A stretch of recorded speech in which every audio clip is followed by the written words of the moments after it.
Doctor Dalip Kaur Tiwana ਦੀ ਪੁਸਤਕ ਜਿਉਣ ਜੋਗੇ ਦਾ ਅਗਲਾ ਰੇਖਾ ਚਿੱਤਰ ਹੈ ਵਿਸ਼ਵ ਅਰਦਾਸ ਡਾਕਟਰ ਜਸਵੰਤ ਸਿੰਘ ਨੇਕੀ।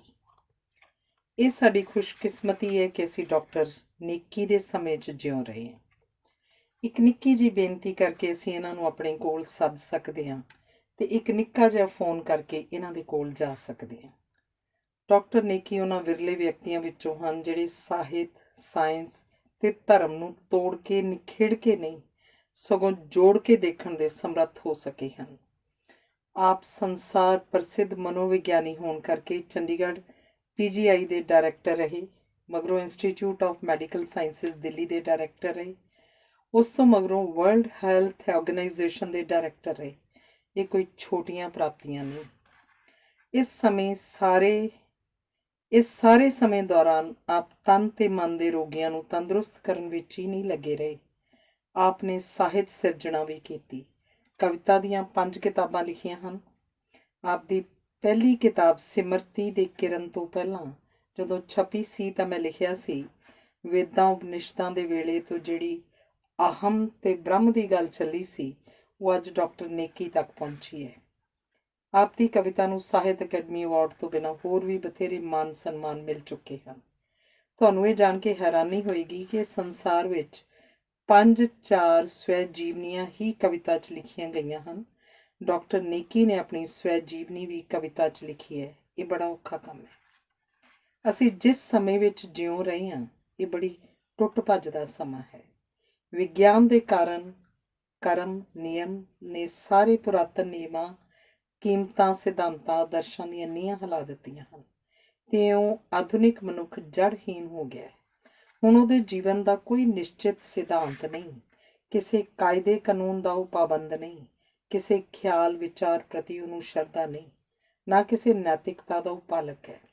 ਜਿਉਣਾ ਉਸ ਲਈ ਸਿਰਫ ਇੱਕ ਆਦਤ ਹੈ। ਅਜਿਹੇ ਸਮੇਂ ਦੇ ਮਨੁੱਖ ਲਈ ਇੱਕ ਮਨੋਵਿਗਿਆਨੀ, ਇੱਕ ਡਾਕਟਰ, ਇੱਕ ਸਾਹਿਤਕਾਰ ਅਤੇ ਇੱਕ ਚਿੰਤਕ ਡਾਕਟਰ ਨੇਕੀ ਨੇ ਧਰਮ ਦੀ ਗੱਲ ਕਿਸੇ ਰਸਮੀ ਜਾਂ ਰਵਾਇਤੀ ਢੰਗ ਨਾਲ ਨਹੀਂ ਕੀਤੀ। ਉਹਨੂੰ ਪਤਾ ਹੈ ਕਿ ਇਸ ਪਦਾਰਥਵਾਦੀ ਯੁੱਗ ਦੇ ਲੋਕ ਕਿਸੇ ਵੀ ਧਰਮ ਦੇ ਰੂਪ ਤੋਂ ਅਗਾਂਹ ਉਹਦੇ ਸਾਰ ਤੇ ਵਿਵੇਕ ਤੱਕ ਪਹੁੰਚਣ ਦੇ ਸਮਰੱਥ ਹੀ ਨਹੀਂ ਰਹਿ ਗਏ।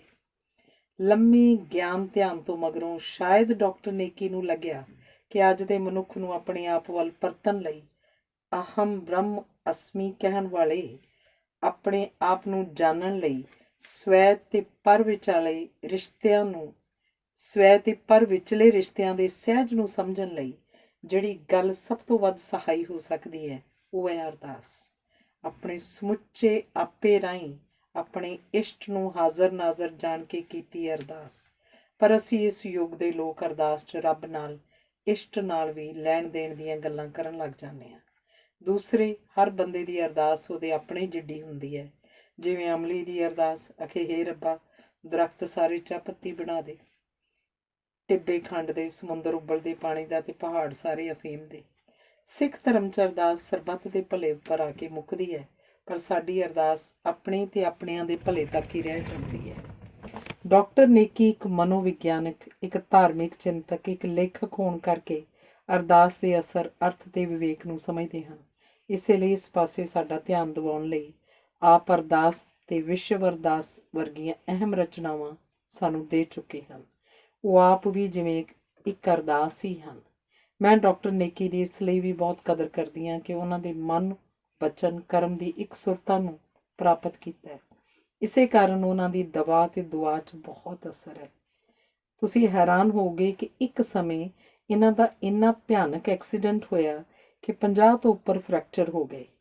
ਇਹ ਸਿਰਫ ਡਾਕਟਰਾਂ ਦੀ ਮਿਹਨਤ ਹੀ ਨਹੀਂ, ਇਹਨਾਂ ਦੀ ਆਪਣੀ ਸਪਿਰਿਚੁਅਲ ਸਮਰੱਥਾ ਵੀ ਸੀ, ਜਿਸ ਕਾਰਨ ਅੱਜ ਸਾਬਤ ਸਬੂਤ ਸਾਡੇ ਸਾਹਮਣੇ ਹਨ।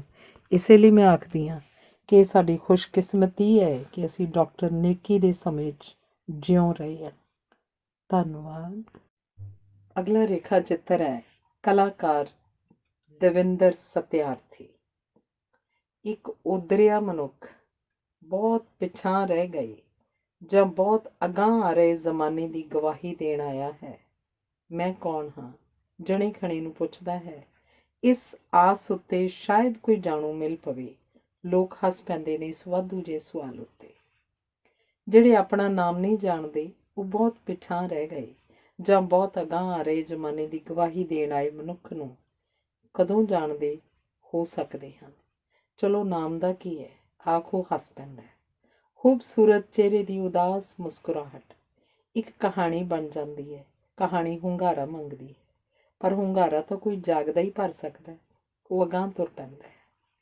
ਇੱਕ ਸੀ ਕੁੜੀ, ਨਹੀਂ ਸੱਚ ਨਦੀ। ਇੱਕ ਸੀ ਬਰੋਟਾ, ਨਹੀਂ ਮੈਂ ਨਹੀਂ। ਇੱਕ ਸੀ ਬਰੋਟੇ ਦੀ ਛਾਂ, ਮੈਨੂੰ ਪਿਆਸ ਲੱਗੀ ਹੈ, ਨਹੀਂ ਸੱਚ ਕੁੜੀ ਨੂੰ ਜਾਂ ਨਦੀ ਨੂੰ ਜਾਂ ਬਰੋਟੇ ਨੂੰ ਜਾਂ ਉਹਦੀ ਛਾਂ ਨੂੰ ਪਿਆਸ ਲੱਗੀ ਹੈ। ਕਹਿੰਦੇ ਨੇ ਇਸ ਦੇਸ਼ ਦੇ ਖੂਹਾਂ ਵਿੱਚ ਕੂਰੇ ਪੈ ਗਏ ਨੇ। ਮੇਰਾ ਤਾਂ ਕੋਈ ਨਹੀਂ, ਨਾ ਜਾਣੇ ਇਸ ਰਾਹੋਂ ਕੌਣ ਕੌਣ ਲੰਘੇਗਾ। ਮੈਨੂੰ ਤਾਂ ਉਹਨਾਂ ਦੀ ਸੋਚ ਹੈ, ਉਹ ਕਹਿੰਦਾ ਹੈ। ਲੋਕ ਸਮਝਦੇ ਨੇ ਉਹ ਕੋਈ ਬਾਤ ਪਾ ਰਿਹਾ ਹੈ। ਅਤਾ ਪਤਾ ਪੁੱਛਦੇ ਨੇ, ਮੈਂ ਕੌਣ ਹਾਂ, ਉਹ ਕਹਿੰਦਾ ਹੈ। ਤੂੰ ਕੌਣ ਹੈ, ਉਹ ਪੁੱਛਦੇ ਨੇ। ਮੈਂ ਕੌਣ ਹਾਂ, ਉਹ ਲੱਖਾਂ ਵਾਟਾਂ ਉੱਪਰ ਤੁਰੀਆਂ ਆ ਰਹੀਆਂ ਆਪਣੀਆਂ ਪੈੜਾਂ ਤੋਂ ਪੁੱਛਦਾ ਹੈ। ਫਿਰ ਉਹਨੂੰ ਯਾਦ ਆਉਂਦਾ ਹੈ, ਜਦੋਂ ਤੁਰਿਆ ਸੀ ਤਾਂ ਮੈਂ ਹੀ ਸੀ। ਫਿਰ ਮੈਂ, ਤੂੰ, ਉਹ, ਅਸੀਂ ਤੇ ਤੁਸੀਂ ਰਾਹ 'ਚ ਰਲਦੇ ਗਏ। ਇਉਂ ਅਗੰਮ ਤੋਂ ਬ੍ਰਹਮ ਵੱਲ ਤੁਰਿਆ ਜਾ ਰਿਹਾ।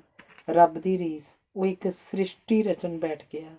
ਰੱਬ ਦੀ ਰਚਨਾ ਦੀ ਕਿੰਨੀ ਢਾਹ ਭੰਨ ਕਰਕੇ ਬੰਦਾ ਉਹਨੂੰ ਆਪਣੇ ਮੇਚ ਦੇ ਕਰਨ ਦੀ ਕੋਸ਼ਿਸ਼ ਸਦੀਆਂ ਤੋਂ ਕਰਦਾ ਆ ਰਿਹਾ।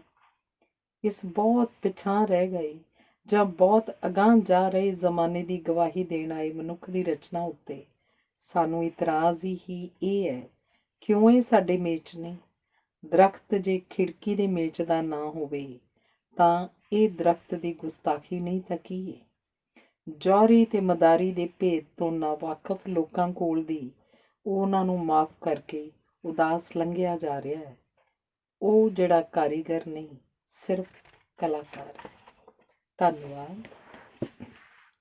ਅਗਲਾ ਰੇਖਾ ਚਿੱਤਰ ਹੈ ਭੂਤਵਾੜੇ ਦਾ ਮਹਾਭੂਤ ਪ੍ਰੋਫੈਸਰ ਪ੍ਰੀਤਮ ਸਿੰਘ। ਧਰਮਸ਼ਾਲਾ ਤੋਂ ਪਹਿਲੇ 90 ਤੇ ਫਿਰ ਮੇਰੀ ਬਦਲੀ ਪਟਿਆਲੇ ਦੀ ਹੋ ਗਈ। ਉਹੀ ਪੁਰਾਣਾ ਮਹਿੰਦਰਾ ਕਾਲਜ, ਉਹੀ ਪੁਰਾਣੇ ਪ੍ਰੋਫੈਸਰ ਤੇ ਉਹੀ ਪੰਜਾਬੀ ਵਿਭਾਗ ਦੇ ਹੈੱਡ ਪ੍ਰੋਫੈਸਰ ਪ੍ਰੀਤਮ ਸਿੰਘ। ਮੇਰੇ ਜਿੱਡੇ ਜਿੱਡੇ ਹੀ ਹਰਬੰਸ ਬਰਾੜ, ਗੁਰਬਖਸ਼ ਸੋਚ, ਨਵਤੇਜ ਭਾਰਤੀ ਵਰਗੇ ਸਿਆਣੇ MA ਦੇ ਵਿਦਿਆਰਥੀ, ਬੜੀਆਂ ਚੰਗੀਆਂ ਸੁਰਿੰਦਰ, ਸ਼ਰਨਜੀਤ ਤੇ ਸੁਰਜੀਤ ਬੈਂਸ ਵਰਗੀਆਂ ਕੁੜੀਆਂ। ਪੜ੍ਹਾਉਂਦੇ ਪੜ੍ਹਾਉਂਦੇ ਵੀ ਰਹਿਣਾ, ਗੱਪਾਂ ਵੀ ਮਾਰਨੀਆਂ, ਇੱਕ ਦੂਜੇ ਨੂੰ ਮਜ਼ਾਕ ਵੀ ਕਰਨਾ ਤੇ ਚਾਹਾਂ ਵੀ ਪੀਂਦੇ ਰਹਿਣਾ।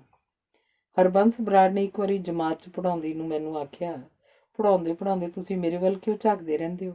ਤੇ ਮੈਂ ਘਬਰਾ ਗਈ ਸੀ। ਮੈਨੂੰ ਘਬਰਾਉਣ ਲਈ ਹੀ ਤਾਂ ਉਹਨੇ ਆਖਿਆ ਸੀ।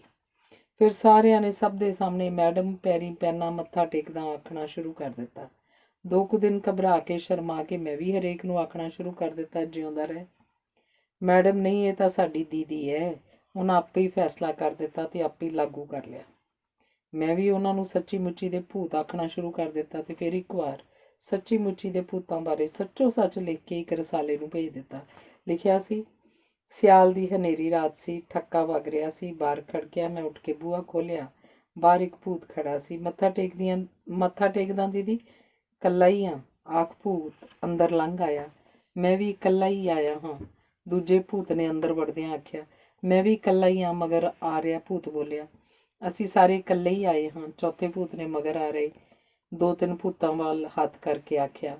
ਅਸੀਂ ਸੋਚਿਆ ਤੁਸੀਂ ਇਕੱਲੇ ਬੈਠੇ ਹੋਗੇ, ਚੱਲਦੇ ਹਾਂ। ਕਮਰੇ 'ਚ ਬੈਠੇ ਭੂਤਾਂ 'ਚੋਂ ਇੱਕ ਬੋਲਿਆ, ਘਰ ਦੇ ਕਿਤੇ ਗਏ ਨੇ? ਇੱਕ ਤਾਜ਼ੇ ਬਣੇ ਭੂਤ ਨੇ ਗਲਤੀ ਨਾਲ ਪੁੱਛਿਆ। ਨਹੀਂ, ਇੱਥੇ ਹੀ ਹਨ ਸਭ, ਮੈਂ ਕਿਹਾ ਤੇ ਚਾਹ ਦਾ ਪਾਣੀ ਧਰਵਾ ਦਿੱਤਾ। ਕੁਝ ਖਾਣ ਨੂੰ ਵੀ ਚਾਹੀਦਾ, ਭੂਤ ਭੁੱਖੇ ਨੇ, ਵੱਡੇ ਭੂਤ ਨੇ ਦੱਸਿਆ। ਤੁਹਾਨੂੰ ਕਿਹਾ ਸੀ ਨਵਾਂ ਰਿਕਾਰਡ ਪਲੇਅਰ ਲੈ ਲਓ ਮਿਊਜ਼ਿਕ ਸੁਣਨ ਲਈ, ਲੋਕਾਂ ਦੇ ਜਾਣਾ ਪੈਂਦਾ, ਇੱਕ ਹੋਰ ਬੋਲਿਆ। ਪਹਿਲੀ ਨੂੰ ਖਰੀਦ ਲਵਾਂਗੇ, ਮੈਂ ਦੱਸਿਆ। ਰੋਟੀ ਖਾਂਦਾ ਖਾਂਦਾ ਇੱਕ ਭੂਤ ਆਪਣੇ ਝੱਗੇ ਨਾਲ ਹੱਥ ਪੂੰਝ ਕੇ ਅਲਮਾਰੀ ਵਿਚਲੀਆਂ ਕਿਤਾਬਾਂ ਠੀਕ ਕਰਨ ਲੱਗ ਪਿਆ। ਤੁਸੀਂ ਰਾਜਾ ਰਾਓ ਦਾ ਨਾਵਲ ਖਤਮ ਕਰ ਲਿਆ? ਅਜੇ ਨਹੀਂ। ਖਤਮ ਕਰੋ ਫਿਰ ਡਿਸਕਸ ਕਰੀਏ, ਬੜਾ ਚਿਰ ਲਾ ਦਿੰਦੇ ਹੋ। ਅਸਲ 'ਚ ਇਹ ਅੱਖਰਾਂ ਵਿੱਚ ਹੀ ਨਹੀਂ, ਅੱਖਰਾਂ ਨੂੰ ਆਪਣੇ ਵਿੱਚ ਹੀ ਲੰਘਾਉਂਦੇ ਨੇ, ਇਸ ਲਈ ਬਹੁਤਾ ਚਿਰ ਲੱਗ ਜਾਂਦਾ ਹੈ। ਮੇਰੀ ਥਾਂ ਵੱਡੇ ਭੂਤ ਨੇ ਜਵਾਬ ਦਿੱਤਾ। ਮੈਨੂੰ ਤਾਂ ਕਈ ਵਾਰ ਇਉਂ ਮਹਿਸੂਸ ਹੁੰਦਾ ਜਿਵੇਂ ਬੜੇ ਕੁਵੇਲੇ ਜਾਗੀ ਹਾਂ। ਗੋਡੇ ਗੋਡੇ ਧੁੱਪਾਂ ਚੜ੍ਹਾਈਆਂ ਨੇ, ਕੰਮ ਬਹੁਤ ਪਿਆ ਹੈ ਤੇ ਵਕਤ ਬਹੁਤ ਥੋੜ੍ਹਾ ਹੈ। ਮੈਂ ਬਾਰੀ ਤੋਂ ਪਾਰ ਹਨੇਰੇ 'ਚ ਦੂਰ ਤੱਕ ਵੇਖਦਿਆਂ ਕਿਹਾ, ਇੰਨਾ ਥੋੜ੍ਹਾ ਹੈ ਕਿ ਤੁਸੀਂ ਜਾਗ ਪਏ ਹੋ। ਉਹਨਾਂ ਦਾ ਕੀ ਹਾਲ ਹੈ ਜਿਹੜੇ ਅਜੇ ਸੁੱਤੇ ਹੀ ਹੋਏ ਨੇ? ਇੱਕ ਭੂਤ ਨੇ ਬਾਰੀ ਵਿੱਚ ਅਸਮਾਨ ਉੱਤੇ ਬੱਦਲਾਂ ਵਿੱਚ ਹੀ ਦਿਸ ਰਹੇ ਕਿਸੇ ਤਾਰੇ ਵੱਲ ਹੱਥ ਕਰਕੇ ਕਿਹਾ। ਤੇਰੀ ਕਵਿਤਾ ਦਾ ਕੀ ਹਾਲ ਹੈ? ਮੈਂ ਉਹਨੂੰ ਪੁੱਛਿਆ। ਛੱਡ ਦਿੱਤੀ ਹੈ ਲਿਖਣੀ, ਇਹ ਮਾੜੀ ਗੱਲ ਹੈ। ਮਾੜੀਆਂ ਗੱਲਾਂ ਵੀ ਤੁਹਾਡੇ ਕੋਲੋਂ ਹੀ ਸਿੱਖੀਆਂ ਨੇ, ਉਹ ਆਖ ਰਿਹਾ ਸੀ। ਇਹ ਸਾਰੇ ਭੂਤਵਾੜੇ ਦੇ ਮੈਂਬਰ ਹਨ। ਹਰ ਕੋਈ ਭੂਤਵਾੜੇ ਦਾ ਮੈਂਬਰ ਨਹੀਂ ਹੋ ਸਕਦਾ, ਭਾਵੇਂ ਮੈਂਬਰ ਹੋਣ ਦਾ ਚੰਦਾ ਕੋਈ ਨਹੀਂ। ਭੂਤਵਾੜਾ ਕਿਸੇ ਸੰਸਥਾ, ਕਿਸੇ ਵਾਦ ਜਾਂ ਕਿਸੇ ਥਾਂ ਦਾ ਨਾਂ ਨਹੀਂ, ਇਹ ਤਾਂ ਇੱਕ ਟੱਬਰਦਾਰੀ ਹੈ। ਇਸ ਟੱਬਰ ਦੇ ਸਾਰੇ ਜੀਆਂ ਨੂੰ ਭੂਤ ਆਖਿਆ ਜਾਂਦਾ ਹੈ। ਮੈਂ ਕਦੇ ਕਦੇ ਇਹਨਾਂ ਨੂੰ ਬੇਘਰੇ ਤੇ ਹੋਰ ਇਕਾਂਗੀ ਆਖਦੀ ਹੁੰਦੀ ਹਾਂ। ਇਹਦਾ ਇਹ ਮਤਲਬ ਨਹੀਂ ਕਿ ਇਹਨਾਂ ਦਾ ਘਰ ਕੋਈ ਨਹੀਂ, ਸਗੋਂ ਸਾਰਾ ਸੰਸਾਰ ਇਹਨਾਂ ਦਾ ਘਰ ਹੈ। ਮੇਰ ਤੇਰ ਤੇ ਦੇ ਛੋਟੇ ਝਗੜਿਆਂ ਵਿੱਚ ਇਹ ਭੂਤ ਨਹੀਂ ਪੈਂਦੇ। ਅੱਜ ਕੱਲ੍ਹ ਭੂਤਵਾੜੇ ਦੇ ਮੈਂਬਰ ਤੁਹਾਨੂੰ ਚੰਡੀਗੜ੍ਹ, ਅੰਬਾਲਾ, ਫਰੀਦਕੋਟ, ਦਿੱਲੀ, ਬਠਿੰਡਾ, ਗੜ੍ਹਦੀਵਾਲਾ, ਕੈਨੇਡਾ, ਇੰਗਲੈਂਡ ਤੇ ਅਮਰੀਕਾ ਵਿੱਚ ਵੀ ਮਿਲ ਜਾਣਗੇ, ਪਰ ਪੱਕਾ ਅੱਡਾ ਇਹਨਾਂ ਦਾ ਪਟਿਆਲਾ ਹੀ ਹੈ। ਖੁੱਲ੍ਹਾ ਜਿਹਾ ਕੋਈ ਘਰ ਇਹ ਭੂਤ ਕਿਰਾਏ 'ਤੇ ਲੈ ਲੈਂਦੇ ਹਨ, ਭਾਵੇਂ ਉਹ ਘਰ ਇੱਕ ਕਮਰੇ ਦਾ ਹੀ ਹੋਵੇ। ਜਿਹੜਾ ਭੂਤ ਕਿਸੇ ਕੰਮ ਉੱਤੇ ਹੈ, ਕਿਰਾਇਆ ਉਸੇ ਨੇ ਦੇਣਾ ਹੁੰਦਾ। ਜੇ ਕਿਰਾਇਆ ਕੁਝ ਚਿਰ ਨਾ ਦਿੱਤਾ ਜਾ ਸਕੇ ਤਾਂ ਬੜੀ ਖੁਸ਼ੀ ਨਾਲ ਕਿਰਾਏ 'ਚ ਸਾਰਾ ਸਮਾਨ ਦੇ ਕੇ ਕਿਸੇ ਹੋਰ ਘਰ 'ਚ ਆ ਜਾਂਦੇ ਹਨ। ਉਂਝ ਵੀ ਜਾਣ ਪਛਾਣ ਵਾਲਿਆਂ ਨਾਲ ਸਾਰੇ ਰਿਸ਼ਤੇ ਨਾਤੇ ਤੋੜ ਕੇ ਥੋੜ੍ਹੇ ਜਾਈਦਾ, ਹਿਸਾਬ ਕਿਤਾਬ ਚੱਲਦਾ ਹੀ ਰਹਿਣਾ ਚਾਹੀਦਾ। ਫਿਰ ਇਹਨਾਂ ਦਿਨਾਂ 'ਚ ਸਮਾਜਵਾਦ ਨੂੰ ਬੜੀ ਤੀਬਰਤਾ ਨਾਲ ਉਡੀਕਿਆ ਜਾਂਦਾ। ਕਿਸੇ ਨਾ ਕਿਸੇ ਭੂਤ ਦੇ ਪਿੰਡ ਤੋਂ ਦਾਣਿਆਂ ਦੀ ਬੋਰੀ ਆ ਜਾਂਦੀ ਹੈ। ਭੂਤ ਆਟਾ ਪਿਹਾ ਲਿਆਉਂਦੇ ਹਨ ਤੇ ਵਾਰੀ-ਵਾਰੀ ਰੋਟੀਆਂ ਪਕਾਉਂਦੇ ਹਨ। ਕਈ ਵਾਰੀ ਪਕਾਉਣ ਵਾਲੇ ਨੂੰ ਰੋਟੀ ਬਚਦੀ ਹੀ ਨਹੀਂ, ਉਹ ਫਿਰ ਕਿਸੇ ਵਾਕਫ ਦੇ ਘਰ ਚਲਿਆ ਜਾਂਦਾ। ਰੋਟੀ ਮਿਲ ਗਈ ਤਾਂ ਠੀਕ ਹੈ, ਨਹੀਂ ਤਾਂ ਆ ਕੇ ਕਵਿਤਾ ਲਿਖਣ ਲੱਗ ਜਾਂਦਾ ਹੈ। ਜੇ ਦੂਸਰੇ ਮਹਿਸੂਸ ਕਰਨ ਕਿ ਇਹਨੂੰ ਰੋਟੀ ਨਹੀਂ ਮਿਲੀ ਤਾਂ ਬੜੇ ਹੀ ਖੂਬਸੂਰਤ ਤਰੀਕੇ ਨਾਲ ਦੱਸਦਾ ਹੈ, ਅਸੀਂ ਅੰਨ ਦੇ ਕੀੜੇ ਨਹੀਂ, ਅਸੀਂ ਜੱਗ ਉੱਤੇ ਰੋਟੀਆਂ ਖਾਣ ਲਈ ਨਹੀਂ ਆਏ। ਕਦੇ ਕਦੇ ਵਰਤ ਰੱਖਣਾ ਡਾਕਟਰਾਂ ਅਨੁਸਾਰ ਸਿਹਤ ਲਈ ਚੰਗਾ ਹੁੰਦਾ ਹੈ। ਸੱਤਿਆਜੀਤ ਰੇ ਦੀ ਫਿਲਮ ਦੇਖਣ ਲਈ ਭੂਤ ਸਾਈਕਲਾਂ ਉੱਤੇ ਹੀ ਪਟਿਆਲੇ ਤੋਂ ਅੰਬਾਲੇ ਨੂੰ ਤੁਰ ਪੈਂਦੇ ਹਨ। ਉੱਥੇ ਰਹਿੰਦਾ ਕੋਈ ਭੂਤ ਮੂਹਰਲੀਆਂ ਕਤਾਰਾਂ 'ਚ ਸੀਟਾਂ ਰਖਵਾ ਛੱਡਦਾ ਹੈ। ਰਿਕਸ਼ੇ ਵਾਲਿਆਂ, ਮਜ਼ਦੂਰਾਂ, ਦਿਹਾੜੀਦਾਰਾਂ ਨਾਲ ਮੂਹਰਲੀਆਂ ਕਤਾਰਾਂ 'ਚ ਬੈਠੇ ਭੂਤ ਸੋਚ ਰਹੇ ਹੁੰਦੇ ਨੇ ਕਿ ਜ਼ਿੰਦਗੀ ਦੇ ਹਰ ਖੇਤਰ 'ਚ ਮੂਹਰਲੀਆਂ ਕਤਾਰਾਂ ਦੇ ਹੱਕਦਾਰਾਂ ਨੂੰ ਸਿਰਫ ਸਿਨੇਮਿਆਂ ਵਿੱਚ ਹੀ ਮੂਹਰਲੀਆਂ ਕਤਾਰਾਂ ਕਿਉਂ ਪ੍ਰਾਪਤ ਹੁੰਦੀਆਂ ਨੇ।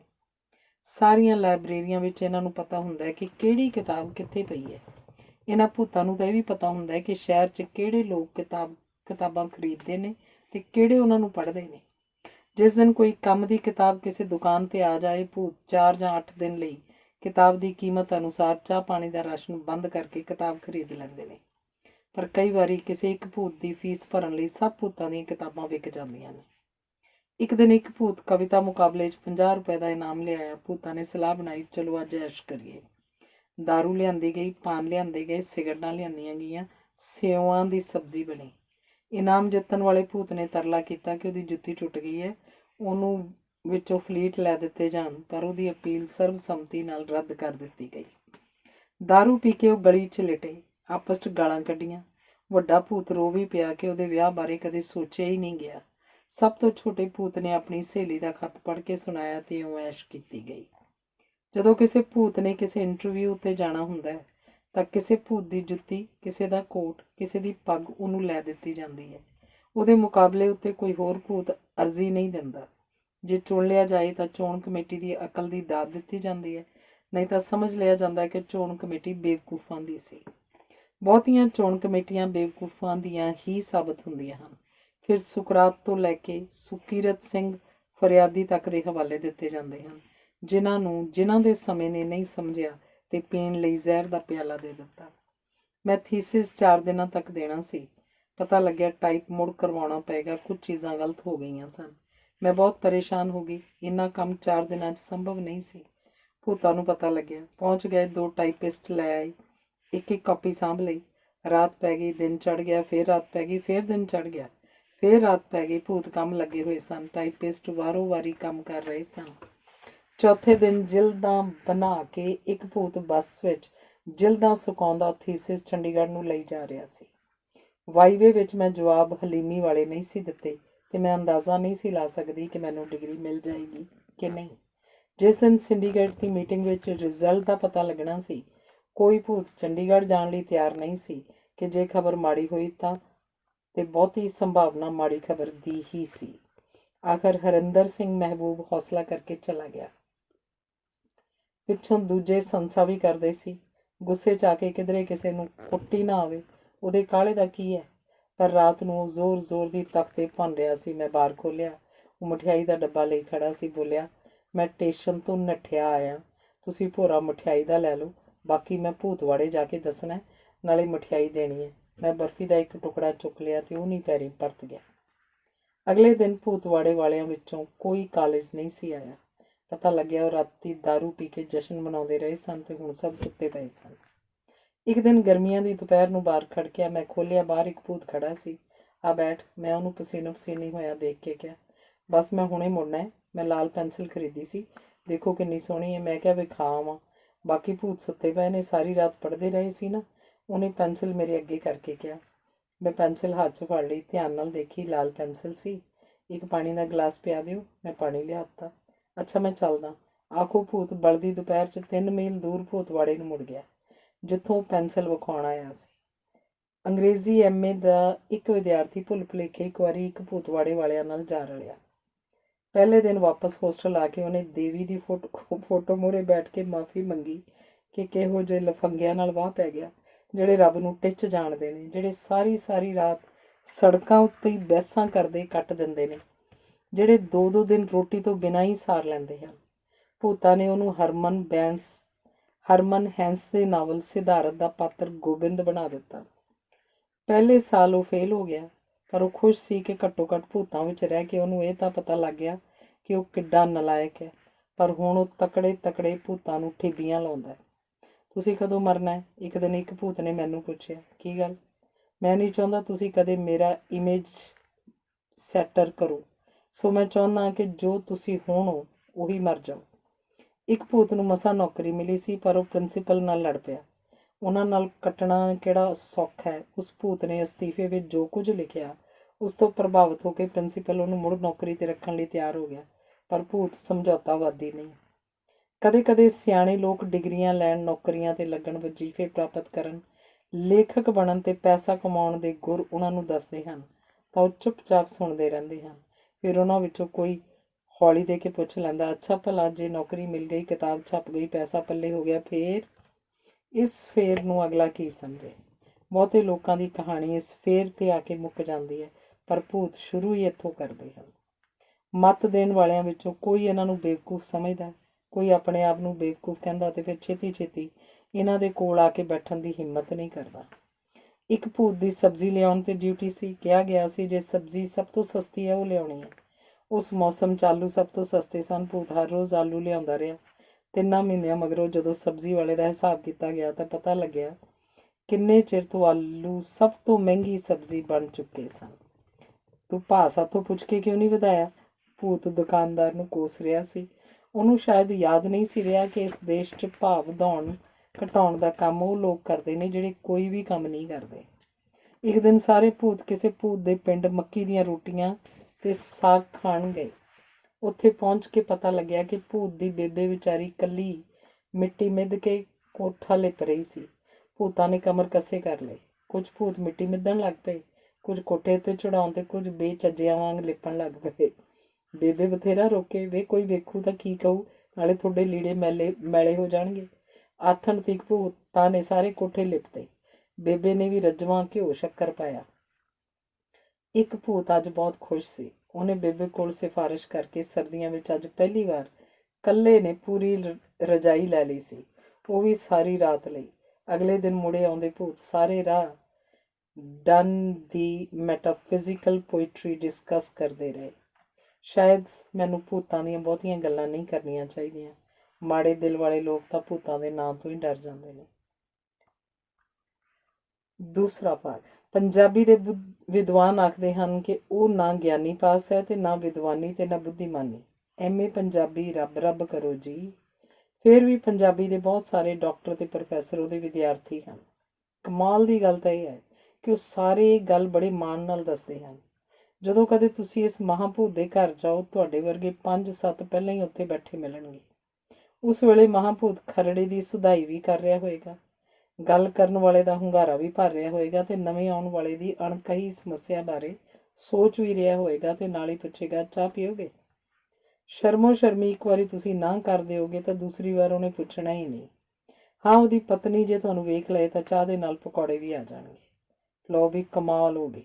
ਮਹਾਂਭੂਤ ਚਾਹ ਦੇਣ ਆਈ ਪਤਨੀ ਨੂੰ ਕਹੇਗਾ, ਇਉਂ ਜਿਵੇਂ ਕਹਿ ਰਿਹਾ ਹੋਵੇ, ਭਲੀਏ ਮਾਨਸੇ, 1 ਕੱਪ ਚਾਹ ਨਾਲ ਇਹਨਾਂ ਨੇ ਕੀ ਮੋਟੇ ਹੋ ਜਾਣਾ?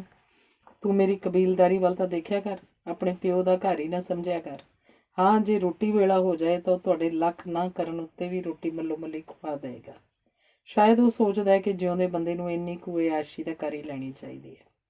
ਪਰ ਜੇ ਸਵਾਲ ਕਿਸੇ ਭੂਤ ਦੀ ਫੀਸ ਭਰਨ ਦਾ ਆ ਜਾਏ ਤਾਂ ਮਹਾਂਭੂਤ ਸਾਰੇ ਹੱਥ ਪੱਲਾ ਮਾਰ ਕੇ ਇੱਥੋਂ ਤੱਕ ਕਿ ਆਪਣੀ ਨਿੱਕੀ ਧੀ ਦੇ ਗੱਲੇ ਵਿੱਚੋਂ ਸਵਾਏ ਡੂਢੇ ਉੱਤੇ ਉਧਾਰ ਚੁੱਕ ਕੇ ਵੀ ਬੁੱਤਾ ਸਾਰ ਦੇਗਾ। ਕਈ ਮਾਤੜ ਤਮਾਤੜ ਉਂਝ ਹੀ ਉੱਠ ਕੇ ਮਿਲਣ ਤੁਰ ਪੈਂਦੇ ਹਨ, ਚੁੰਝ ਚਰਚਾ ਲਈ। ਜਿਸ ਦਿਨ ਕੋਈ ਹੋਰ ਨਾ ਟੱਕਰੇ ਆ ਪਹੁੰਚਦੇ ਹਨ, ਪਰ ਅੱਗੋਂ ਜੋ ਵਾਦ ਵਿਵਾਦ ਹੁੰਦਾ ਉਹ ਅਗਲੇ ਨੂੰ ਮਹੀਨੇ ਭਰ ਪਿੱਛੋਂ ਸਮਝ ਆਉਣਾ ਸ਼ੁਰੂ ਹੁੰਦਾ। ਮਸਲਨ ਮਹਾਂਭੂਤ ਦੇ ਘਰ ਵਿੱਚ ਇੱਕ ਦਿਨ ਦੇਸੀ ਪਰਦੇਸੀ ਘੁੰਮਿਆ ਕਹਾਉਂਦਾ ਇੱਕ ਲੇਖਕ ਆਇਆ, ਪਾਣੀ ਮੰਗਿਆ। ਪਾਣੀ ਆਉਣ ਨੂੰ 5-4 ਮਿੰਟ ਲੱਗ ਗਏ। ਲੇਖਕ ਨੇ ਸੋਚਿਆ ਖਬਰੇ ਕਿਸ ਕਿਸਮ ਦਾ ਪਾਣੀ ਅੰਦਰ ਤਿਆਰ ਕੀਤਾ ਜਾ ਰਿਹਾ। ਪਰ ਜਦੋਂ ਮਹਾਂਭੂਤ ਦੀ ਬੱਚੀ ਪਾਣੀ ਲੈ ਕੇ ਆਈ ਤਾਂ ਉਹਨੇ ਦੱਸਿਆ ਕਿ ਪਾਣੀ ਉਹ ਨਲਕੇ 'ਚੋਂ ਠੰਡਾ ਕੱਢ ਰਹੀ ਸੀ। ਲੇਖਕ ਨੇ ਪਾਣੀ ਫੜ ਲਿਆ। ਬੱਚੀ ਨੂੰ ਸਮਝਾਉਣ ਲੱਗਿਆ, ਦੇਖ ਬੀਬਾ, ਜਦੋਂ ਕਿਸੇ ਮਹਿਮਾਨ ਨੂੰ ਪਾਣੀ ਦੇਣਾ ਹੋਵੇ ਤਾਂ ਪਹਿਲਾਂ ਕੱਚ ਦਾ ਗਿਲਾਸ ਸਵਾਰ ਕੇ ਧੋਵੋ। ਉਸ ਵਿੱਚ ਪਾਣੀ ਪਾਉਣ ਵੇਲੇ ਕੰਢਿਆਂ ਤੱਕ ਨਾ ਭਰੋ, ਸਗੋਂ ਉਂਗਲ ਕੁ ਊਣਾ ਰੱਖੋ। ਫਿਰ ਉਸ ਗਿਲਾਸ ਨੂੰ ਪਲੇਟ 'ਚ ਰੱਖੋ, ਦੂਸਰੀ ਪਲੇਟ ਜਾਂ ਜਾਲੀਦਾਰ ਰੁਮਾਲ ਨਾਲ ਉੱਤੋਂ ਢੱਕੋ, ਇਉਂ ਲਿਆ ਕੇ ਪਾਣੀ ਦਿਓ। ਮਹਾਂਭੂਤ ਨੇ ਸਭ ਕੁਝ ਬੜੇ ਧਿਆਨ ਨਾਲ ਸੁਣਿਆ ਤੇ ਫਿਰ ਅਣਜਾਣਾ ਵਾਂਗ ਪੁੱਛਿਆ, ਅੱਛਾ ਜੀ, ਪਹਿਲੇ ਗਿਲਾਸ ਧੋਈਏ? ਕਹਾਉਂਦੇ ਲੇਖਕ ਨੇ ਦਾਨਿਆਂ ਵਾਂਗ ਹਾਂ 'ਚ ਸਿਰ ਹਿਲਾਇਆ। ਫਿਰ ਉਸ ਵਿੱਚ ਪਾਣੀ ਪਾਈਏ ਤੇ ਉਂਗਲ ਕੋਣਾ ਰੱਖੀਏ? ਲੇਖਕ ਨੇ ਹਾਂ 'ਚ ਸਿਰ ਹਿਲਾਇਆ। ਇੱਕ ਪਲੇਟ ਜਾਂ ਰੁਮਾਲ ਨਾਲ ਢੱਕੀਏ? ਜੀ ਹਾਂ, ਕਹਾਉਂਦੇ ਲੇਖਕ ਨੇ ਕਿਹਾ। ਫਿਰ ਇਹ ਤਾਂ ਦੱਸੋ ਜੀ, ਉਹ ਗਲਾਸ ਫਿਰ ਪੇਸ਼ ਕਿਹਨੂੰ ਕਰੀਏ? ਇਸ ਗੱਲ ਦਾ ਜਵਾਬ ਕਹਾਉਂਦੇ ਲੇਖਕ ਨੂੰ ਘਰ ਜਾ ਕੇ ਵੀ ਨਹੀਂ ਔੜਿਆ ਹੋਣਾ। ਇੱਕ ਵਾਰੀ ਬੜੀ ਮਿੰਨਤ ਨਾਲ ਮੈਂ ਮਹਾਂਭੂਤ ਨੂੰ ਕਿਹਾ, ਸਬਮਿਟ ਕਰਨ ਤੋਂ ਪਹਿਲਾਂ ਮੇਰੇ ਥੀਸਿਸ ਉੱਤੇ ਨਜ਼ਰ ਮਾਰ ਲਓ। ਮਨ ਮਿਹਰ ਪਈ, ਮੰਨ ਗਏ। ਕਿਧਰੇ ਫੁੱਟ ਨੋਟ ਵੱਡੇ ਦਿੱਤੇ ਹੋਏ ਸਨ। ਆਖਣ ਲੱਗੇ, ਬੀਬੀ, ਫੁੱਟ ਨੋਟ ਦਾ ਮਤਲਬ ਫੁੱਟ ਦੇ ਨੋਟ ਨਹੀਂ ਹੁੰਦਾ। ਬਿਨਾਂ ਸ਼ੀਸ਼ੇ ਤੋਂ ਪੱਗ ਬੰਨੀ, ਕੁੜਤਾ ਪਜਾਮਾ ਤੇ ਦੇਸੀ ਜੁੱਤੀ ਪਾਈ, ਇੱਕ ਝੋਲਾ ਹੱਥ 'ਚ ਫੜੀ, 3rd ਕਲਾਸ 'ਚ ਸਫ਼ਰ ਕਰਦੇ ਮਹਾਂਭੂਤ ਨਾਲ ਕਈ ਵਾਰ ਬੁੱਢੇ ਠੇਰੇ ਗੱਲੀ ਲੱਗ ਜਾਂਦੇ ਨੇ। ਮਖਾਂ ਜੀ, ਆਪਾਂ ਕਚਹਿਰੀਆਂ 'ਚ ਹੁੰਦੇ ਹਾਂ। ਜਕੋ ਤਕੋ ਕਰਦਾ ਅਗਲਾ ਹੀ ਸਿੱਧੇ ਜਿਹੇ ਬੰਦੇ ਦੀਆਂ ਭੰਬਲ ਭੂਸਿਆਂ ਵਿੱਚ ਪਾਉਂਦੀਆਂ ਖਚਰੀਆਂ ਜਿਹੀਆਂ ਅੱਖਾਂ ਵੱਲ ਤੱਕ ਕੇ ਪੁੱਛਦਾ, ਨਹੀਂ ਜੀ, ਆਪਾਂ ਤਾਂ ਅਨਪੜ੍ਹ ਬੰਦੇ ਹਾਂ ਜਮਾਂ। ਮਹਾਂਭੂਤ ਬਹੁਤ ਗੰਭੀਰ ਹੋ ਕੇ ਜਵਾਬ ਦਿੰਦਾ, ਆਹੋ ਜੀ, ਕਈ ਅਨਪੜ੍ਹ ਵੀ ਪੜ੍ਹਿਆਂ ਵਰਗੇ ਹੁੰਦੇ ਆ। ਆਪਣਾ ਪਿੰਡ ਕਿਹੜਾ ਭਾਈ ਸਾਹਿਬ? ਮਹਾਂਭੂਤ ਪੁੱਛਦਾ। ਲਸੋਈ ਹੈ ਜੀ। ਲਸੋਈ ਸੰਤ ਮਾੜੂ ਦਾ ਸਾਲੀ? ਆਹੋ ਜੀ, ਸੰਤ ਤਾਂ ਗੁਜ਼ਰ ਗਏ, ਬੜੇ ਸਾਲ ਹੋਏ। ਪਿੱਛੋਂ ਇੱਕ ਬੀਬੀ ਰਹਿੰਦੀ ਸੀ ਬੜੇ ਜਪ ਤਪ ਵਾਲੀ, ਉਹ ਵੀ ਗੁਜ਼ਰ ਗਈ। ਅਸੀਂ ਜੀ ਅਜੇ ਤਾਈਂ ਮਾੜੂ ਦਾਸ ਦੀ ਗੁਫਾ ਤੇ ਠੀਕਰੀ ਪਹਿਰਾ ਦਿੰਦੇ ਹਾਂ। ਮਖਾ ਸੰਤ ਆਖੇ ਪਿੱਛੋਂ ਮੈਨੂੰ ਭੁੱਲ ਗਏ। ਸਭ ਸੰਤਾਂ ਦਾ ਪ੍ਰਤਾਪ ਹੈ ਜੀ। ਆਪਣੇ ਪਿੰਡ ਡੰਗਰਾਂ ਦੀ ਬਿਮਾਰੀ ਕਦੇ ਨਹੀਂ ਪਈ। ਪਿੰਡ 'ਚ ਕਤਲ ਅੱਜ ਤਾਈਂ ਨਹੀਂ ਹੋਇਆ। ਗੁਫਾ ਤੇ ਤਾਂ ਜੀ ਸੁੱਖਣਾ ਵਾਰਾਂ ਆਉਂਦੀਆਂ ਨੇ, ਦੂਰੋਂ ਦੂਰੋਂ ਚੱਲ ਆਉਂਦੇ ਨੇ ਲੋਕ। ਬੜੇ ਗ੍ਰੰਥ ਲਿਖੇ ਸੀ ਆਖਦੇ ਨੇ ਸੰਤ ਜੀ ਨੇ। ਕੀ ਲੇਖਾ ਹੈ ਜੀ? ਉਹ ਤਾਂ ਕੋਈ ਪਹੁੰਚਿਆ ਹੋਇਆ ਬੰਦਾ ਸੀ, ਥੋਂ ਖੜਾ ਹੀ ਜੋ ਕਹੋ ਪੈਦਾ ਕਰ ਦਿੰਦਾ ਸੀ। ਮੇਰਾ ਬਾਈ ਦੱਸਦਾ ਹੁੰਦਾ ਸੀ ਕਿ ਇੱਕ ਦਿਨ ਮੈਂ ਕਿਹਾ, ਮਹਾਰਾਜ, ਮੇਰਾ ਤਾਂ ਸੀਰਨੀ ਖਾਣ ਨੂੰ ਚਿੱਤ ਕਰਦਾ। ਲਓ ਜੀ, ਸੰਤ ਅੰਦਰ ਗਿਆ ਤੇ ਗਰਮ ਗਰਮ ਲੱਡੂ ਜਲੇਬੀਆਂ ਦੀ ਤੂੰਬੀ ਭਰ ਲਿਆ। ਹੈ ਨਾ ਜੀ, ਹੱਥ ਤੇ ਸਰੋਂ ਜਮਾਉਣ ਵਾਲੀ ਗੱਲ। ਬੜੇ ਭਾਗ ਨੇ ਜੀ ਆਪਦੇ, ਜੇ ਸੰਤ ਹੋਰਾਂ ਦੇ ਪਿੰਡ ਦੇ ਬੰਦੇ ਹੋ। ਤੇ ਜੇ ਮੈਂ ਆਵਾਂ ਤੁਹਾਡੇ ਪਿੰਡ ਤਾਂ ਦਰਸ਼ਨ ਕਰਾ ਦਿਓਗੇ ਗੁਫਾ ਦੇ? ਕਿਉਂ ਨਹੀਂ ਜੀ। ਫਿਰ ਜਰਾ ਸੋਚ ਕੇ ਮਹਾਂਭੂਤ ਆਖਦਾ, ਹੁਣੇ ਨਾ ਚੱਲਾਂ ਤੁਹਾਡੇ ਨਾਲ? ਆਹੋ ਚੱਲੋ। ਇੱਕ ਟਿਕਟ ਆਪਣੀ ਪਤਨੀ ਨੂੰ ਫੜਾ ਕੇ ਮਲਕ ਦੇਣੇ ਮਹਾਂਭੂਤ ਉਹਨੂੰ ਆਖਦਾ ਹੈ, ਤੁਸੀਂ ਚੱਲੋ, ਮੈਂ ਭਲਕੇ ਪਹੁੰਚਿਆ ਲਓ। ਤੇ ਬਿਨਾਂ ਗੌਲਿਆਂ ਕਿ ਪਤਨੀ ਨੇ ਅੱਗੋਂ ਕੀ ਜਵਾਬ ਦਿੱਤਾ, ਉਹ ਰਾਹ ਵਿੱਚ ਹੀ ਕਿਧਰੇ ਉਤਰ ਜਾਂਦਾ। ਕਈ ਅਗਲੇ ਦਿਨ ਲੰਘਾ ਕੇ, ਕਈ ਪਿੰਡਾਂ ਦੀ ਰੇਤ ਫੱਕ ਕੇ, ਪਤਨੀ ਦੇ ਨਾਲ ਜ਼ਰੂਰੀ ਕੰਮ ਜਾਣ ਲਈਆਂ ਸਾਰੀਆਂ ਛੁੱਟੀਆਂ ਲੰਘਾ ਕੇ ਭੁੱਖਾ ਤ੍ਰਿਹਾਇਆ ਮਹਾਂਭੂਤ ਪੁਰਾਣੇ ਖਰੜਿਆਂ ਦਾ ਝੋਲਾ ਭਰੀ ਘਰ ਆ ਪਹੁੰਚਦਾ ਹੈ। ਫਿਰ ਕਿੰਨੇ ਦਿਨ ਦੁਪਹਿਰਾਂ ਵੇਲੇ ਕੰਮ ਧੰਦਿਆਂ ਤੋਂ ਵਿਹਲਾ ਹੋ ਕੇ ਸਾਰਾ ਟੱਬਰ ਜਦੋਂ ਹੇਠਾਂ ਪੱਖੇ ਹੇਠ ਸੁੱਤਾ ਪਿਆ ਹੁੰਦਾ ਤਾਂ ਉੱਪਰ ਚੁਬਾਰੇ 'ਚ ਪਸੀਨੋ ਪਸੀਨੀ ਹੋਇਆ ਮਹਾਂਭੂਤ ਉਹਨਾਂ ਖਰੜਿਆਂ ਦੀ ਛਾਣਬੀਣ ਕਰ ਰਿਹਾ ਹੁੰਦਾ ਹੈ। ਇਸ ਮੁਹਿੰਮ ਉੱਤੇ ਇੱਕ ਵਾਰੀ ਮਹਾਂਭੂਤ ਕਈ ਮੀਲ ਪੈਦਲ ਤੁਰ ਕੇ ਇੱਕ ਨਿੱਕੇ ਜਿਹੇ ਪਿੰਡ ਦੇ ਗੁਰਦੁਆਰੇ 'ਚ ਜਾ ਪਹੁੰਚਿਆ। ਪੱਕਾ ਭਾਈ ਜੀ ਕੋਈ ਨਹੀਂ ਰੱਖਿਆ ਹੋਇਆ, ਕਦੇ ਮਹੀਨੇ ਲਈ ਕੋਈ ਸਾਧੂ ਸੰਤ ਆ ਕੇ ਠਹਿਰਦਾ ਹੈ। ਵੇਲੇ ਕੁ ਵੇਲੇ ਦੀਵਾ ਬੱਤੀ ਮੈਂ ਕਰ ਦਿੰਦਾ। ਉਸੇ ਰਾਤ ਉੱਥੇ ਹੀ ਰਹਿ ਪੈਣ ਦੀ ਸਲਾਹ ਕਰਕੇ ਉਸ ਟੈਂਪਰੇਰੀ ਭਾਈ ਜੀ ਨੇ ਮਹਾਂਭੂਤ ਦੇ ਕੋਲ ਹੀ ਆਪਣੀ ਟੁੱਟੀ ਜਿਹੀ ਮੰਜੀ ਡਾਹੁੰਦਿਆਂ ਆਖਿਆ, ਤੁਸੀਂ ਤਾਂ ਭਾਗਾਂ ਵਾਲੇ ਹੋ, ਦੋਨੋਂ ਪਾਸੇ ਨਿਭਾ ਰਹੇ ਹੋ, ਨਾਲੇ ਗ੍ਰਸਤੀ ਤੋਰਦੇ ਹੋ ਤੇ ਨਾਲੇ ਨਾਮ ਜਪਦੇ ਹੋ। ਨਾਮ ਆਪਾਂ ਨੇ ਕੀ ਜਪਣਾ ਜੀ, ਬਸ ਮਾੜੇ ਮੋਟੇ ਅੱਖਰ ਉਠਾਲਣ ਦਾ ਸ਼ੌਕ ਹੈ। ਕਿਤਾਬਾਂ ਕਤੂਬਾਂ ਕਿੱਥੋਂ ਲੈਂਦੇ ਹੋ? ਸੰਸਕ੍ਰਿਤ ਫਾਰਸੀ ਦੀਆਂ ਅੰਦਰ ਬੜੀਆਂ ਪਈਆਂ ਨੇ ਸਟੋਰ 'ਚ। ਆਪ ਸੰਸਕ੍ਰਿਤ ਫਾਰਸੀ ਜਾਣਦੇ ਹੋ? ਮਹਾਂਪੂਤ ਨੇ ਮੰਜੇ ਤੋਂ ਉੱਠ ਕੇ ਬੈਠਦਿਆਂ ਪੁੱਛਿਆ। ਮਾੜੀ ਮੋਟੀ ਜੀ, ਉਸ ਟੈਂਪਰੇਰੀ ਭਾਈ ਜੀ ਨੇ ਆਪਣੀ ਪੱਗ ਲਾ ਕੇ ਰੁੱਖੇ ਉਲਝੇ ਵਾਲ ਵਾਹੁੰਦਿਆਂ ਦੱਸਿਆ। ਪਰ ਮਹਾਂਪੂਤ ਸਮਝ ਗਿਆ ਜੇ ਬੰਦੇ ਦੀ ਮਾੜੀ ਮੋਟੀ ਦਾ ਕੀ ਮਤਲਬ ਹੈ। ਸਾਰੀ ਰਾਤ ਗੋਸ਼ਟ ਚੱਲਦੀ ਰਹੀ। ਸਵੇਰੇ ਖਰੜਿਆਂ ਦੀ ਬੋਰੀ ਭਰ ਕੇ ਲਿਆ ਰਹੇ ਮਹਾਂਪੂਤ ਨੇ ਉਸ ਟੈਂਪਰੇਰੀ ਭਾਈ ਜੀ ਦੇ ਪੈਰ ਛੋਏ ਤੇ ਕਿਹਾ, ਮਾੜੇ ਮੋਟੇ ਅੱਖਰ ਉਠਾਲਣ ਦਾ ਆਪਾਂ ਨੂੰ ਵੀ ਸ਼ੌਕ ਹੈ। ਇਸ ਮਹਾਂਪੂਤ ਦਾ ਕੱਦ ਕਈਆਂ ਅਨੁਸਾਰ ਲੋੜੋਂ ਕਿਤੇ ਉੱਚਾ ਹੈ, ਨਾਲੇ ਏਡੇ ਕੱਦ ਦਾ ਅੱਜ ਕੱਲ੍ਹ ਫੈਸ਼ਨ ਹੀ ਨਹੀਂ ਰਿਹਾ। ਇਸ ਵੱਲ ਉਤਾਂਹ ਨੂੰ ਮੂੰਹ ਕਰਕੇ ਝਾਕਦਿਆਂ ਹੀ ਕਈਆਂ ਦੀ ਤਾਂ ਪੱਗ ਲੱਥ ਜਾਂਦੀ ਹੈ। ਪਰ ਕਮਾਲ ਦੀ ਗੱਲ ਇਹ ਹੈ ਕਿ ਉਹ ਲੋਕ ਵੇਲੇ ਕੁ ਵੇਲੇ ਇੱਕ ਦੂਜੇ ਤੋਂ ਚੋਰੀ ਕੰਮ ਵੇਲੇ ਇਹਦੀਆਂ ਸਲਾਹਾਂ ਪੁੱਛਣ ਆ ਜਾਂਦੇ ਨੇ।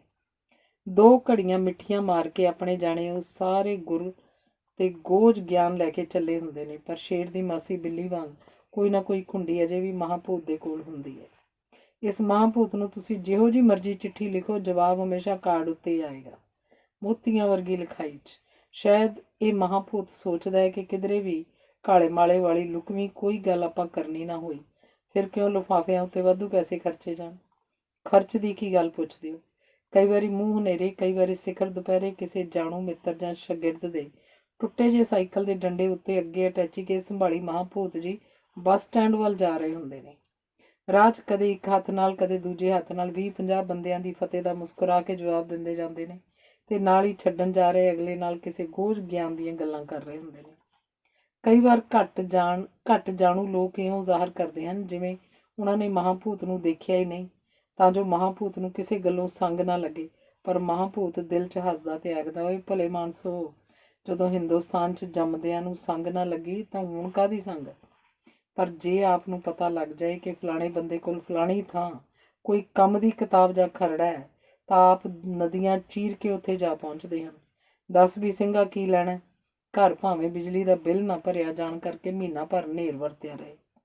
ਮਹਾਂਪੂਤ ਬੜਾ ਘੱਟ ਲਿਖਦਾ, ਪਰ ਜੋ ਲਿਖਦਾ ਉਸ ਉੱਤੇ ਫੇਰ ਕੋਈ ਮਾਂ ਦਾ ਲਾਲ ਕਿਧਰੇ ਉਂਗਲ ਨਹੀਂ ਰੱਖ ਸਕਦਾ। ਕਈ ਗੱਲਾਂ 'ਚ ਮਹਾਂਪੂਤ ਬੜਾ ਕੋਰਾ ਹੈ, ਕੋਰੇ ਲੱਠੇ ਵਰਗਾ।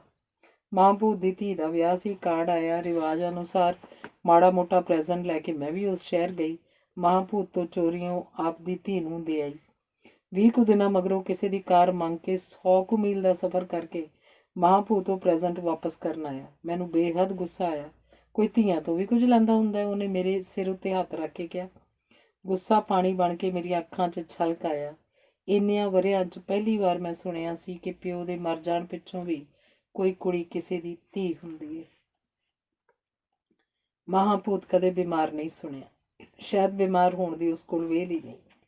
ਇੱਕ ਵਾਰੀ ਇੱਕ ਮਾਸਟਰ ਆਪਣੇ ਇੱਕ ਸ਼ਾਗਿਰਦ ਨੂੰ ਆਖ ਰਿਹਾ ਸੀ, ਦੇਖ ਓਏ ਖੋਤਿਆ, ਮੈਂ ਤੈਨੂੰ ਬੰਦਾ ਬਣਾ ਦੇਣਾ ਕੁੱਟ ਕੇ। ਕੋਲੋਂ ਇੱਕ ਘੁਮਾਰ ਜਾ ਰਿਹਾ ਸੀ, ਉਹਦੇ ਔਲਾਦ ਨਹੀਂ ਸੀ। ਅਗਲੇ ਦਿਨ ਇੱਕ ਗਧਾ ਲੈ ਕੇ ਮਾਸਟਰ ਜੀ ਕੋਲ ਆ ਹਾਜ਼ਰ ਹੋਇਆ। ਜੀ ਮੇਰੇ ਉੱਤੇ ਵੀ ਕਿਰਪਾ ਕਰੋ, ਮੇਰੇ ਵੀ ਇੱਕ ਖੋਤੇ ਦਾ ਬੰਦਾ ਬਣਾ ਦਿਓ, ਸਾਰੀ ਉਮਰ ਸੀਸਾਂ ਦਿਆਂਗਾ। ਇਸੇ ਤਰ੍ਹਾਂ ਦੇ ਕੰਮ ਮਾਤੜ ਕਈ ਵਾਰੀ ਮਹਾਂਪੂਤ ਕੋਲ ਲੈ ਕੇ ਪਹੁੰਚ ਜਾਂਦੇ ਨੇ। ਮਹਾਂਪੂਤ ਮਾਸਟਰ ਵਾਂਗ ਆਖ ਦਿੰਦਾ, ਇੱਥੇ ਬੰਨ ਜਾ ਖੋਤਾ, ਆਥਣ ਨੂੰ ਬੰਦਾ ਬਣਿਆ ਲੈ ਜਾਈਂ। ਅਗਲਾ ਆਥਣ ਨੂੰ ਪਹੁੰਚਦਾ ਹੈ ਤੇ ਸਾਹਮਣੇ ਸੜਕ ਉੱਤੇ ਜਾਂਦੇ ਥਾਣੇਦਾਰ ਵੱਲ ਹੱਥ ਕਰਕੇ ਆਖਦਾ, ਮਸਾਲਾ ਜ਼ਰਾ ਜ਼ਿਆਦਾ ਲੱਗ ਗਿਆ। ਉਹ ਬੰਦੇ ਤੋਂ ਵੀ ਗਾਹਾਂ ਥਾਣੇਦਾਰ ਬਣ ਗਿਆ। ਅਗਲਾ ਹਰਾ ਹਰਾ ਘਾਟ ਥਾਣੇਦਾਰ ਦੇ ਅੱਗੇ ਕਰਦਾ, ਅੱਗੋਂ ਥਾਣੇਦਾਰ ਠੁੱਡੇ ਮਾਰਦਾ ਤਾਂ ਉਹ ਆਖਦਾ, ਖੋਤੇ ਤੋਂ ਬੰਦਾ ਤਾਂ ਬਣ ਗਿਆ, ਪਰ ਦੁਲਤੇ ਮਾਰਨ ਦੀ ਆਦਤ ਨਾ ਗਈ। ਇਸ ਤਰ੍ਹਾਂ ਦੀਆਂ ਕਰਾਮਾਤਾਂ ਇਸ ਮਹਾਂਪੂਤ ਨੂੰ ਬਹੁਤ ਆਉਂਦੀਆਂ ਹਨ। ਪਰ ਕਮਾਲ ਦੀ ਗੱਲ ਤਾਂ ਇਹ ਹੈ ਕਿ ਵੱਡੇ ਤੋਂ ਵੱਡਾ ਫੱਕੜ ਤੋਲਦਾ, ਜੱਕੜ ਮਾਰਦਾ ਵੀ, ਇਹ ਹਮੇਸ਼ਾ ਸੱਚਾ ਹੀ ਪ੍ਰਤੀਤ ਹੁੰਦਾ ਹੈ। ਤੁਸੀਂ ਪੁੱਛੋਗੇ ਆਖਰ ਉਹ ਮਹਾਂਪੂਤ ਕੰਮ ਕੀ ਕਰਦਾ? ਉਂਝ ਤਾਂ ਜੀ ਉਹ ਕਿਹੜਾ ਕੰਮ ਹੈ ਜੋ ਆਪ ਨਹੀਂ ਕਰਦੇ, ਜਿਵੇਂ ਐਡੀਟਰੀ, ਅਫਸਰੀ, ਉਸਤਾਦੀ, ਕਮੇਟੀਬਾਜ਼ੀ, ਕਲਮ ਘਸਾਈ, ਅਧੀਏ ਊਣਿਆਂ ਨਾਲ ਲੜਾਈ, ਖਰੜਿਆਂ ਦੀ ਸੁਧਾਈ ਆਦਿ। ਪਰ ਅਸਲੀ ਧੰਦਾ ਆਪ ਦਾ ਖੋਤਿਆਂ ਤੋਂ ਬੰਦੇ ਬਣਾਉਣ ਦਾ ਹੀ ਹੈ। ਕਦੇ ਕਦਾਈ ਜਦੋਂ ਆਪ ਕੋਲੋਂ ਮਸਾਲਾ ਬਹੁਤਾ ਲੱਗ ਜਾਂਦਾ ਹੈ ਤਾਂ ਉਹਨਾਂ ਵਿੱਚੋਂ ਕੋਈ ਕਹਾਣੀਕਾਰ, ਕੋਈ ਨਾਵਲਕਾਰ, ਕੋਈ ਕਵੀ, ਕੋਈ ਆਲੋਚਕ, ਕੋਈ ਭਾਸ਼ਾ ਵਿਗਿਆਨੀ, ਕੋਈ ਛੋਟਾ ਭੂਤ ਵੱਡਾ ਭੂਤ ਵੀ ਬਣ ਜਾਂਦਾ ਹੈ। ਲਓ ਜੀ, ਗੱਲ ਕਰਕੇ ਮੈਂ ਇੱਕ ਹੋਰ ਵਕਤ ਪਾ ਲਿਆ। ਖੋਤਿਆਂ ਤੋਂ ਬੰਦੇ ਬਣਨ ਦੇ ਕਈ ਚਾਹਵਾਨ ਮੇਰੇ ਕੋਲ ਉਹਦਾ ਅਤਾ ਪਤਾ ਪੁੱਛਣਗੇ, ਪਰ ਮੈਂ ਉਹਦੀ ਇਜਾਜ਼ਤ ਤੋਂ ਬਿਨਾਂ ਇੰਨਾ ਹੀ ਦੱਸ ਸਕਦੀ ਹਾਂ ਕਿ ਪੰਜਾਬੀ 35 ਦੀਆਂ ਪਹਿਲੀਆਂ 5 ਲਾਈਨਾਂ ਛੱਡ ਕੇ ਜਿਹੜਾ ਅੱਖਰ ਆਉਂਦਾ ਹੈ, ਉਸੇ ਨਾਲ ਉਹਦਾ ਨਾਂ, ਉਹਦੇ ਅਹੁਦੇ ਦਾ ਨਾਂ ਅਤੇ ਉਹਦੇ ਸ਼ਹਿਰ ਦਾ ਨਾਂ ਸ਼ੁਰੂ ਹੁੰਦਾ ਹੈ। ਮਾਫ਼ ਕਰਨਾ, ਇਸ ਤੋਂ ਤੁਸੀਂ ਕਿਧਰੇ ਪ੍ਰੋਫੈਸਰ ਪ੍ਰੀਤਮ ਸਿੰਘ ਪਟਿਆਲੇ ਵਾਲੇ ਨਾ ਸਮਝ ਲੈਣਾ। ਧੰਨਵਾਦ।